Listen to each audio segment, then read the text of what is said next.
2026 നിയമസഭാ തെരഞ്ഞെടുപ്പ് LDFിനേക്കാളും UDFിനേക്കാളും ഏറെ നിർണായകമാണ് BJPക്ക്. 2024 ലോക്സഭാ തെരഞ്ഞെടുപ്പിൽ ഒരു സീറ്റ് BJPക്ക് സ്വന്തമാക്കാൻ സാധിച്ചിട്ടുണ്ട്. 2021 നിയമസഭാ തെരഞ്ഞെടുപ്പിലും ഈ 1 എന്ന നിലയിലേക്ക് എത്താനായിട്ട് BJPക്ക് സാധിച്ചിട്ടുണ്ട്. അങ്ങനെ വരികയാണെങ്കിൽ 2026 നിയമസഭാ തെരഞ്ഞെടുപ്പ് എന്നത് സ്വാഭാവികമായും ഈ 1-ൽ നിന്നുമുള്ള വർധനവ് തന്നെയാണ്. പതുക്കെ BJP കേരളത്തിൽ സ്ഥാനം ഉറപ്പിക്കുകയാണ് എന്ന് പറയാം. അതുകൊണ്ട് തന്നെ തെരഞ്ഞെടുപ്പ് അടുക്കുമ്പോൾ കളം മാറ്റി ചവിട്ടുകയാണ് BJP കേരളത്തിൽ ചെയ്യുന്നത്. എങ്ങനെയെങ്കിലും കേരളത്തിൽ വോട്ട് ശക്തമാക്കുക എന്ന ലക്ഷ്യം എപ്പോഴത്തെയും പോലെ ഇപ്പോഴും BJPക്കുണ്ട്. 2019 മുതൽ തന്ത്രങ്ങൾ മാറി പയറ്റി വരികയായിരുന്നു BJP. 2019 പ്രധാനപ്പെട്ട തന്ത്രമായിരുന്നു ഹിന്ദുത്വ. 2024 പ്രധാന തന്ത്രമായിരുന്നു ക്രൈസ്തവ വോട്ടുകളുടെ ഏകീകരണം. ഇവയെല്ലാം തന്നെ മാറി പയറ്റി നോക്കി. ഇനിയിപ്പോൾ നാരീശക്തി എന്ന പ്രധാനമന്ത്രിയുടെ ക്യാമ്പയിൻ മാത്രമാണ് BJPയുടെ ലക്ഷ്യം. അതിനായി സംസ്ഥാനത്ത് ഏറെ ചർച്ചയായിട്ടുള്ള ആശാ വർക്കർമാരുടെ സമരത്തിൽ നിന്നും രാഷ്ട്രീയ ലാഭം കൊയ്യാൻ BJP തയ്യാറെടുക്കുകയാണ്. കേരളത്തിൽ വേരുറപ്പിക്കാൻ ജനകീയ വിഷയങ്ങൾ ഏറ്റെടുത്തുകൊണ്ട് മുന്നോട്ട് വരാനുള്ള രാഷ്ട്രീയ തന്ത്രമാണ് ഇതിലൂടെ BJP പയറ്റുന്നത്. വേതന വർധനയും ആനുകൂല്യങ്ങളും ആവശ്യപ്പെട്ട് 25 ദിവസമായി തുടരുന്ന സമരം സംസ്ഥാനത്ത് കടുത്ത സർക്കാർ വിരുദ്ധ വികാരം സൃഷ്ടിച്ചുവെന്നാണ് BJPയുടെ വിലയിരുത്തൽ. ഇതിനെ രാഷ്ട്രീയമായി തങ്ങൾക്ക് അനുകൂലമാക്കി മാറ്റാനാണ് പാർട്ടിയുടെ ശ്രമം. നിലവിൽ സമരപന്തൽ സന്ദർശിച്ച കേന്ദ്രമന്ത്രി സുരേഷ് ഗോപി സമരക്കാർക്ക് കുടം നൽകിയിരുന്നു. ഇതിനൊപ്പം തന്നെ മുത്തവൻ നൽകിയോ എന്ന CITU നേതാവിന്റെ വിമർശനമാണ് പാർട്ടി ആയുധമാക്കുന്നത്. ആശാമാർക്കുള്ള കേന്ദ്ര വിഹിതത്തിൽ വർധന വരുത്താൻ ശ്രമിക്കുമെന്ന് BJP സംസ്ഥാന പ്രസിഡന്റ് K സുരേന്ദ്രൻ കഴിഞ്ഞ ദിവസം സമരപന്തലിലെത്തി അവർക്ക് ഉറപ്പ് നൽകിയിരുന്നതാണ്. പ്രധാനമന്ത്രിയുടെ ശ്രദ്ധയിൽ സമരം കൊണ്ടുവരുമെന്നും BJP നേതാക്കൾ വ്യക്തമാക്കുന്നുണ്ട്. ഇടതു സർക്കാരിന്റെ കാലത്ത് തുടർച്ചയായി നടന്ന ഉപതെരഞ്ഞെടുപ്പുകളിൽ ചേലക്കര ഒഴികെ ബാക്കിയിടങ്ങളിലെല്ലാം തന്നെ UDF വിജയിച്ചിരുന്നു.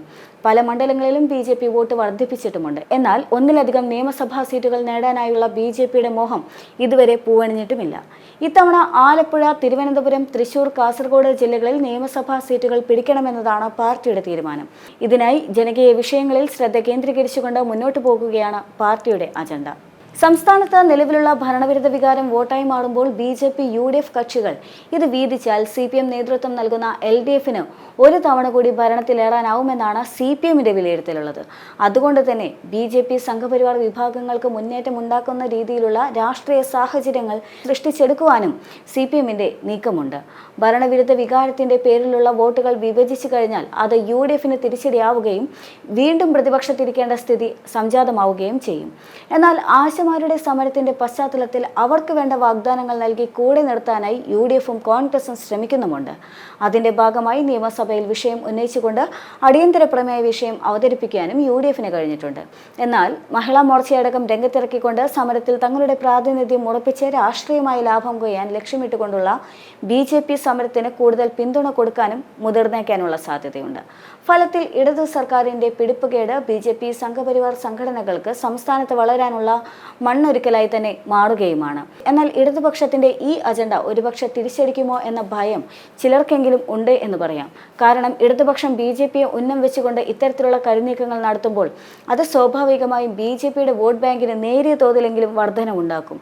ഇത് യഥാർത്ഥത്തിൽ ഒരു പക്ഷേ ഇത്തവണ പ്രതിഫലിച്ചില്ല എങ്കിലും വരുന്ന തെരഞ്ഞെടുപ്പുകളിലെല്ലാം തന്നെ BJPയുടെ ശക്തി ആഴ്ന്നിറങ്ങാനും അല്ലെങ്കിൽ BJPയുടെ ശക്തിക്ക് ആക്കം കൂട്ടാനും സാധ്യതയൊരുക്കും.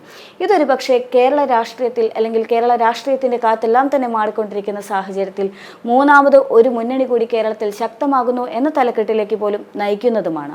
UDFനെ സംബന്ധിച്ച് ഭരണവിരുദ്ധ വികാരം ഉണ്ട് എന്ന കാര്യം UDFന് കൃത്യമായി അറിയാം.